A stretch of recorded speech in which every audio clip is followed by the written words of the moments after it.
Problem 5. A tortoise challenges a hare to a race. The hare eagerly agrees and quickly runs ahead, leaving the slow-moving tortoise behind. Confident that he will win, the hare stops to take a nap. Meanwhile, the tortoise walks at a slow, steady pace for the entire race. The hare awakes and runs to the finish line only to find the tortoise already there. Which of the following graphs matches the description of the race, showing the distance d traveled by the two animals over time t from start to finish? So the idea here is we have a distance versus time graph. And distance versus time graphs are pretty self-explanatory, right? It just tells us that at time t, we're at distance d. So let's evaluate each of the following cases. We are going to assume, just by looking at the graphs, that this distance right here, let's call that distance d, is the finish line. Because remember, and notice, all the lines end at this y is equal to d mark. So that means when I reach this horizontal line, I have reached the finish line. So basically, we have to say which one would best resemble the scenario given. Well, the tortoise is walking at a constant speed throughout. So that means that he is always moving along this graph at a consistent pace.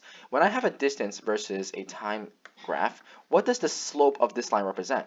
Well, distances are measured in terms of a unit like meters, time is like second. So rise over run, the slope is meters per second. Meters per second is the units for velocity. So in other words, the slope of the line tells us the velocity. And when we have a straight line at distance versus time graph, we have constant motion. And this is exactly what the tortoise is doing. The tortoise is walking at a slow, steady pace for the entire race. So therefore, we have to have one straight line in the diagram. So obviously that eliminates choice D, that eliminates choice E.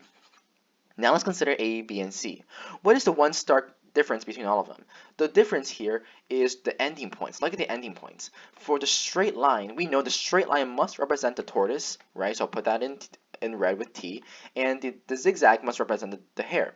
Now, the tortoise is already at the finish line by the time the tortoise catches up. The tortoise is already at the finish line when the hare catches up. So that means the tortoise must have reached distance D at a smaller time than the hare. So that means, in other words, if this were to be the hypothetical line for the tortoise, this x value, right, must be less than the hare's x value, because this x value represents the time, and a shorter time indicates a faster, like the tortoise reached it faster. So that means the tortoise, or for the tortoise's line, must have an x value at distance d to be smaller than that of the hare. So if we look at the graph visually, we know that this is xt, right? This is xh. In this case, xt, right, is smaller than xh, which makes sense.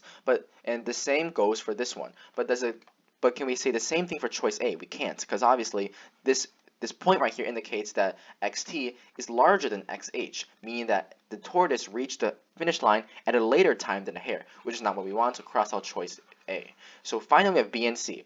The only difference here is the slanting slope. Remember, when I have a slope of 0, it's a horizontal line. A horizontal line with a slope of 0 means v is equal to 0, because remember, the slope is velocity.